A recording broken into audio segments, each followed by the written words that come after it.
Walaupun sudah dibangun sejak 2 tahun lalu, namun rumah potong unggas modern yang berlokasi di kawasan rumah potong hewan, Jalan Tembus Mantuil, Banjarmasin Selatan hingga wayah ini masih belum beroperasi. Untuk mengoperasikan rumah potong unggas modern diperlukan ketersediaan banyu barasi, fasilitas pembuangan limbah, dan pasokan listrik yang memadai. Pengoperasian rumah potong unggas modern ini pun belum bisa dipastikan dikarenakan anggaran untuk penyediaan sarana dan prasarana pendukung lainnya masih belum terrealisasi.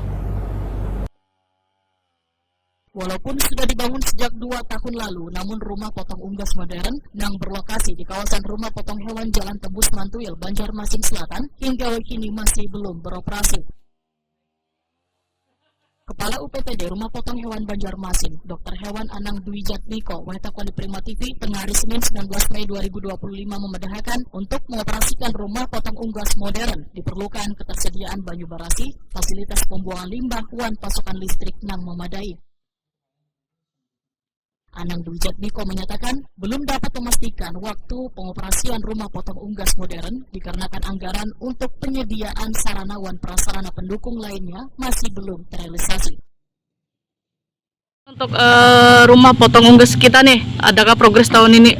Ya, untuk RPU modern kita mudah-mudahan tahun ini kita bisa menambah sarana pendukung untuk tahun ini berupa rencananya sih berupa bangunan air bersih untuk mensuplai penggunaan air bersih saat pemotongan nanti. Jadi sementara yang kita dapatkan itu untuk tahun ini. Apa tadi? Kemudian ada penambahan anggaran bisa membantu untuk menambah sarana pendukung yang belum tersedia. Untuk yang sarana pendukung lainnya nih yang urgent mungkin limbah gimana mungkin? Iya, salah satunya itu. Limbah ya dok limbah, ya? listrik, sama air bersih. Yang penting itu, 3 itu. Tapi ini baru air bersih ya Air tahun ini? bersih, ya. Oke. Berarti target operasionalnya bang? Ketika minimal air bersih, limbah, sama listrik itu sudah bisa kita penuhi, itu bisa nanti kita uji cobakan untuk langsung kita operasionalkan.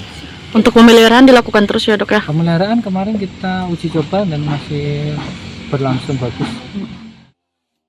Keberadaan rumah potong unggas modern Banjarmasin diharapkan dapat meningkatkan standar kebersihan dan efisiensi dalam pemotongan unggas. Tanpa dukungan sarana yang memadai, fasilitas ini terkesan terabaikan dan belum bisa dimanfaatkan warga secara maksimal.